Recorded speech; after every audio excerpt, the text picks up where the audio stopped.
আমাদের সকলেরই দিনটা শুরু হয় বলতে পারো এই চা দিয়ে। তো অনেকেই আছো যারা সকালবেলায় ফুল গাছে জল দিতে ভালোবাসো, অনেকে আছো হাঁটাহাঁটি করতে ভালোবাসো, অনেকে আছো এক্সারসাইজ করো সকালে উঠে। তো অনেকেরই অনেকভাবে দিন শুরু হয়, কিন্তু দেখো সকালবেলা চা না খেলে কিন্তু এনার্জি পাওয়া যায় না। সব কাজে এনার্জি পেতে গেলে চাটা কিন্তু খেতেই হবে। অনেকে লাল চা খাও, অনেকে দুধ চা খাও, অনেকে গ্রিন টি খাও। তো যার যার আর কি মানে ইচ্ছে মতন আর কি খাও। তো আমি সকালবেলা লাল চায় খেয়ে নিচ্ছি। এখন বিছানাটাও পেতে নিলাম, আর দেখো সঙ্গে সঙ্গে আমাদের মহারাজ আর কি উঠে বসে পড়লো। গুড মর্নিং বন্ধুরা, শুভ সকাল। তোমরা কেমন আছো? আশা করি ভালোই আছো, আমি ভালো আছি। তো চলো আজকের ব্লগটা দেখতে থাকো, আশা করি আজকের ব্লগটা বেশ ভালোই লাগবে। তো বুধবার আজকে আবার একটা নতুন ব্লগ নিয়ে হাজির হয়ে গেছি তোমাদের সামনে, আশা করি আজকের ব্লগটা বেশ ভালোই লাগবে। আজকে কি রান্না করছি বলো তো? আজকে হচ্ছে পাবদা মাছের কাঁনসা বাটা করছি। তো অনেকেই হয়তো জানো যে কি করে রান্না করতে হয়, অনেকেই আবার জানো না হয়তো কি করে পাবদা মাছের কাঁনসা বাটা করতে হয়। তো আরেকবার বলে দিচ্ছি এই জন্য। তো পাবদা মাছের কাঁনসাগুলোকে না ভালো করে একটু ভেজে নিবে, যেরকম তেলে মাছ ভাজে তো ওরকম করেই ভেজে নিবে। তারপর এর মধ্যে পেঁয়াজ, রসুন, একটু লঙ্কাও দিতে পারো, লঙ্কাটা একটু বেটে দিতে পারো। তো ওটা দিয়ে ভালো করে আর কি ওই তেলের মধ্যেই ভালো করে ভাজবে, কোনো ফোড়ন দিতে হবে না। হলুদ লবণ যত সামান্য আর কি দিতে হবে, মানে যতটুকু আর কি হলুদ লবণ লাগবে ততটুকুনি আর কি পরিমাণ মতন দিয়ে ভালো করে ভেজে নিতে হবে। একটু চিনি সামান্য দিবে, টেস্টটাকে আর কি ব্যালেন্স করার জন্য, বেশ ভালো লাগে মিষ্টি মিষ্টি হলে। তারপর কাঁনসাটাকেও এর মধ্যে বেটে নিতে হবে। কাঁনসাটাকে আগেও বেটে নিতে পারো, দিয়ে এটাকে ভালো করে নাড়াচাড়া করে নিলেই হয়ে যাবে পাবদা মাছের কাঁনসা বাটা। খেতে কিন্তু অসাধারণ লাগে, আমার তো খুব ভালো লাগে। পাট পাতার বড়া গরম গরম ভেজে নিলাম। তো হাজব্যান্ড এখন ভাত খেয়ে যাবে দোকানে, তো ওই জন্য গরম গরম পাট পাতার বড়া এখন ভাত দিয়ে দিব, আর ডাল দিয়ে খেয়ে যাবে। তো ভাতটা বেড়ে নিই, ভাতটাও গরম আছে। সকালে তো বেশি খায় না, অল্পই খাবে, আর টিফিন দিয়ে দিব মাছের ঝোল আর ভাত।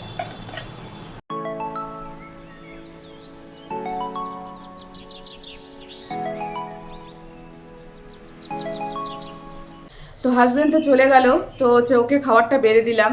শুধু একটা টিফিন বক্সে ভাত দিলাম, আর হচ্ছে ডাল নিবে না। ডাল তো হয়েছিল, সকালবেলা পাট শাকের বড়া দিয়ে খেলো, তো ডাল নিবে না বললো, তো ওটা দিয়ে আর কি দিয়ে দিলাম। শুধু হচ্ছে ডাল নষ্ট হয়ে যায়, কি বলতো, এখন নিয়ে গেল তো একটা দুটার সময় আর কি খিদে পাবে, তখন খাবে, তো ডালটা একদম নষ্ট হয়ে যাবে। ওই জন্য ডাল নিতেও চায় না আর নিলেও না। শুধু একটা টিফিন বক্সে অল্প করে ভাত দিলাম আর মাছের ঝোল দিলাম, ওটাই নিয়ে গেল। আর কি বলতো, মাছের ঝোল আর ভাত হচ্ছে তাও মানে খাওয়া যায়, কিন্তু ডাল নিলেই নষ্ট হয়ে যায়। আর অন্য কিছু নিলে পরেও খেতেও চায় না, অন্য তরকারি তো খেতেও চায় না, ওই জন্য নিলেও না। তো যাই হোক, ওটা নিয়ে গেল, বেড়ে দিলাম ওকে, চলেও গেল। এই গরমে দেখবে খেতে কিছুই ইচ্ছা করে না, কেন বলো তো? গরম, এত গরমে না মানে এত কাজকর্ম করার পর দেখবে খাওয়ার যে এনার্জিটা সেটাই আর কি চলে যায়। তখন মনে হয় কি যে দূর বাবা, না খেলেই মনে হয় ভালো, জল বা এসব আর কি পানীয় জাতীয় যেসব জিনিসপত্র, তো এগুলো আর কি খেতে ইচ্ছা করে, কিন্তু ভাত আর খেতে ইচ্ছা করে না গরমে। আমার তো তাই হয়, তাই তোমাদেরকে বললাম।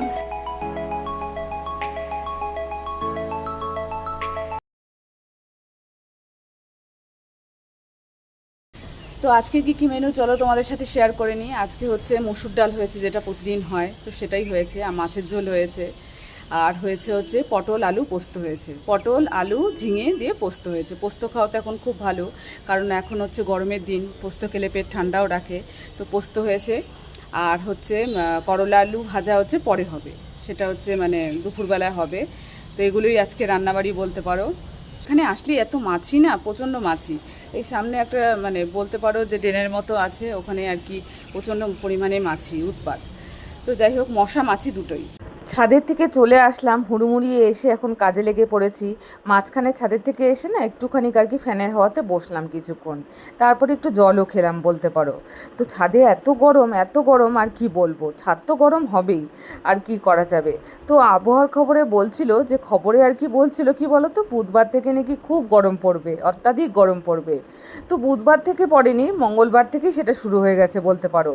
তো মঙ্গলবারেও তো যা গরম পড়েছিল, আর বুধবার আজকে আজকে তো ফাটাফাটি গরম বলতে পারো, ফাটাফাটি মানে ফাটাফাটি। তো যাই হোক, আর কত আর বলবো, গরম গরম গরম। তো যাই হোক, দেখো এখন হচ্ছে ফুল গাছগুলোকে না ভালো করে, এই যে রান্নাঘরে যে মানে ইয়ে গাছটা থাকে যে মানি প্ল্যান্ট, অ্যালোভেরা বলছি, দেখো বারবার করে খালি অ্যালোভেরা অ্যালোভেরা হয়ে যায়। আমার একটা অ্যালোভেরা গাছ ছিল জানো তো, কিন্তু অ্যালোভেরা গাছটা না মানে বেশি জল আর কি মানে সহ্য করতে পারে না। তবে এই বাইরে যে টবগুলো দেখতে পাচ্ছ ওখানে আর কি লাগাইনি, এই পেছনে আর কি লাগিয়েছিলাম, অনেকগুলো অ্যালোভেরা চারাই লাগিয়েছিলাম। তো মাঝে মাঝে দেখছি পাতাগুলো মানে কীরকম হয়ে যাচ্ছে, তো বেশি টিকলো না অ্যালোভেরা গাছটা, জানি না কেন। আরেকটা এনে দেখি লাগাবো, যেটা মোটা মোটা হয় না অ্যালোভেরাগুলো, তো সেটাই আর কি এনে লাগাবো। বেশ অ্যালোভেরা কিন্তু অনেক কাজে আর কি মানে ব্যবহৃত হয় বলতে পারো। অনেক সময় দেখবে যে গরমে আর কি মুখটা কীরকম লাগে না, তো ক্রিমও মাখা যায় না, দেখবে যে কীরকম যাদের আর কি অয়েলি স্কিন বলতে পারো, তাদের সবসময় ক্রিম মেখে রাখলে না কীরকম একটা, এমনিতে তো আমি প্রচণ্ড পরিমাণে ঘামি, ক্রিম আর কি মাখবো। তো সেই জন্য ঘরোয়া যেসব টোটকা আর কি অ্যালোভেরা, সেটাও দেওয়া যায়।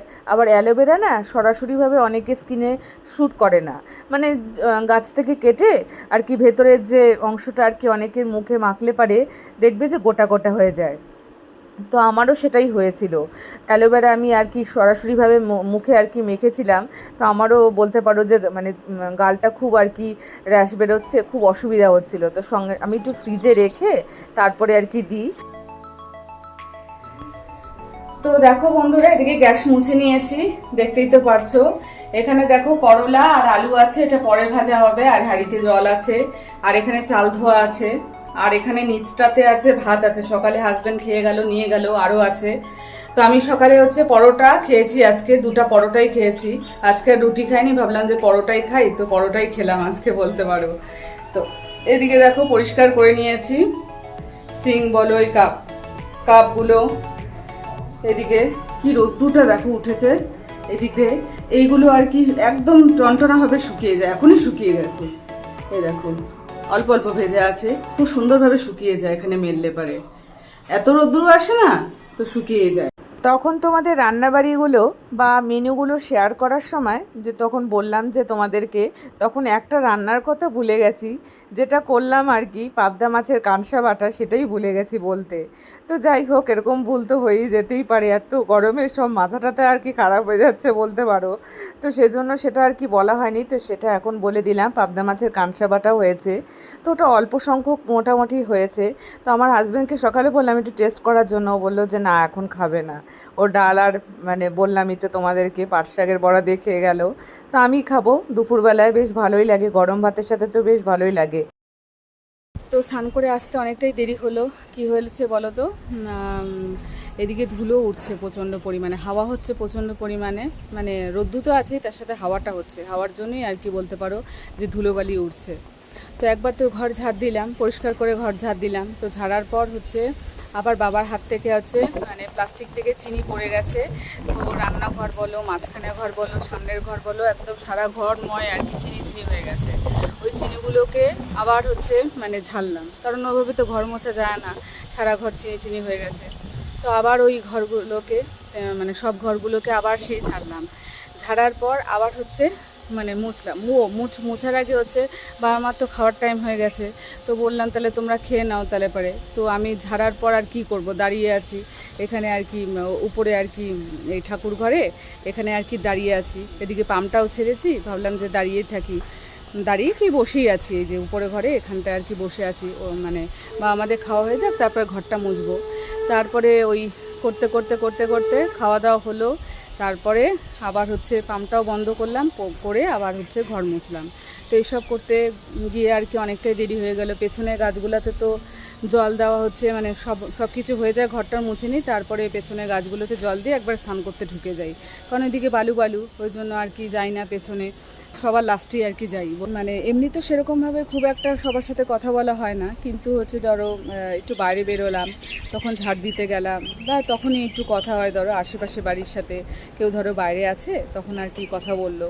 তো সেরকম যদি কথা বলি কোনো সময়, তাহলে পরে কি বলো তো তো এবার হচ্ছে আমার শাশুড়ি মা হচ্ছে মানে সামনেই আর কি দাঁড়িয়ে থাকবে বলতে পারো, যতক্ষণ আর কি কথা বলবো তার সাথে ততক্ষণ আর কি মা হচ্ছে ওখানেই দাঁড়িয়ে থাকবে, ওখান থেকে এক পাও আর কি নড়বে না।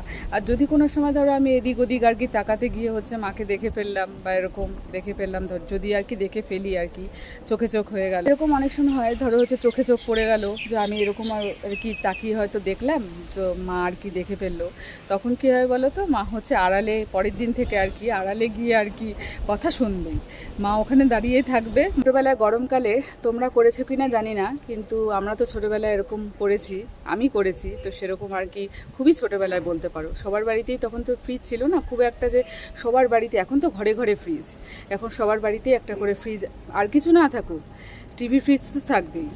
তো যাই হোক, তো যখন আর কি ফ্রিজ ছিল না একদম খুবই ছোটোবেলায়, তখন কি করতাম বলো তো, ওই ফ্রিজের মানে জল আর কি ঠান্ডা জল খাবো গরমকালে, তো সেজন্য আর কি ঠাকুমাও বলতো, মানে আমি তো তখন আর কি জানতাম না যে কী করে জলটা ঠান্ডা হবে, তো ঠাকুমা আর কি বলতো, ঠাকুমারদের মানে কুয়া ছিল, তো আমাদের একসাথেই দুজনে আমরা একসাথেই তো বাড়িতে থাকতাম, তো ওই মানে আমার নিজের ঠাকুমার কথা বলছি না, তোমরা আবার ভাবতে পারো যে মানে একসাথেই বাড়িতে থাকতাম, মানে আমার হচ্ছে মানে বাবার হচ্ছে কাকিমা হয়, তো আমার ঠাকুমাই হবে।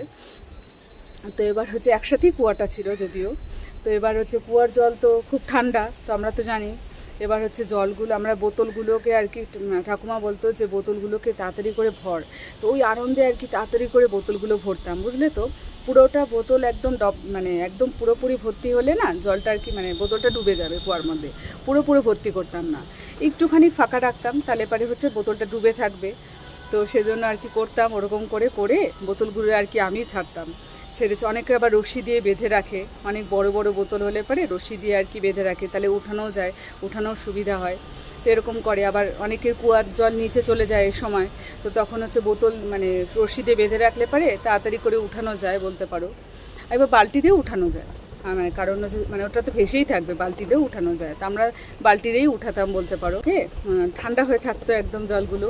তো আর কি 5-10 মিনিট হয়ে গেলে পারি ঠাকুমা বলতো যখন ভাত খাবি দুপুরে তখন আছে ওই জলগুলো উঠিয়ে তারপরে হচ্ছে ঠান্ডা ঠান্ডা জল খেতে পারবি, তো আমরা বলতাম যে ধরো 10 মিনিট হয়ে গেল, ও ঠাকুমা কখন ওঠাবা কখন ওঠাবা, ঠান্ডা জল খাবো ঠান্ডা জল খাবো, মানে জল তেষ্টা কিন্তু সেরকম পাইনি, কিন্তু যে মানে ওটা উঠাবে যে ঠাকুমা কুয়ার থেকে, তারপরে ওটাকে খাবো, তো সেটাই আর কি বলতে পারো আনন্দের বিষয়।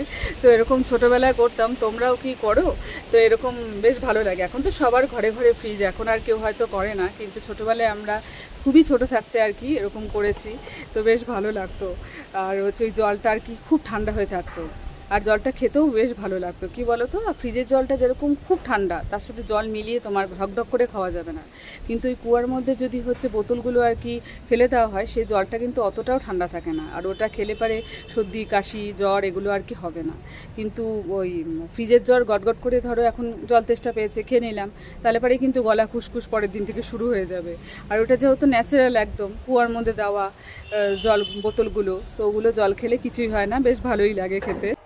তো বন্ধুরা, ছাদে এসেছি, একটু হাঁটাহাঁটি করছি বলতে পারো, আকাশটা না লাল হয়ে আছে, কি বলো তো, মনে হচ্ছে বৃষ্টি নামবে রাতে, যদি বৃষ্টি হয় তাহলে তো একটু ভালো হয়, কেন বলো তো, কারণ গরমটা বেশ ভালোই পড়েছে, একটু বৃষ্টিরও দরকার আছে, তাই বলে প্রতিদিন বৃষ্টি না, তো মানে মনে হচ্ছে না হবে, জানি না এখন কি হবে, আবার মানে বৃষ্টি নাও হতে পারে। তো হালকা হালকা হাওয়াটা যে দিচ্ছে বেশ ভালো লাগছে, হাঁটছি ঘরে না, একটা মানে যতই ফ্যানের হাওয়া খাও না কেন, প্রাকৃতিক একটা হাওয়ার একটা ব্যাপারই আছে আলাদা, তো বেশ ভালো লাগছে হাওয়াটা আর কি। তো একটু হাঁটাহাঁটি করছি, আবার নিচে চলে যাব, নিচে জানলাগুলো খুলে দিয়েছি, তাহলেও কি আছে, ঘরে একটা মানে গুমোট একটা গরম হয় না, সেই গরমটাতে আর ভাল লাগছে না, তো ছাদে আসলাম একটু, বেশ ভালোই লাগছে। তো আজকের ব্লগটা আমি এখানেই শেষ করে দিচ্ছি, ভালো লাগলে অবশ্যই লাইক কমেন্ট সাবস্ক্রাইব করতে ভুলো না, পাশে থেকেও। বড়োদেরকে জানাই অনেক অনেক প্রণাম, আর ছোটোদেরকে জানাই অনেক অনেক ভালোবাসা জানিয়ে আজকের ব্লগটা আমি এখানেই শেষ করে দিচ্ছি। কালকে আবার দেখা হবে নতুন দিনের নতুন সকালে, ততক্ষণ অবধি তোমরা সুস্থ থেকো, ভালো থেকো, গুড নাইট।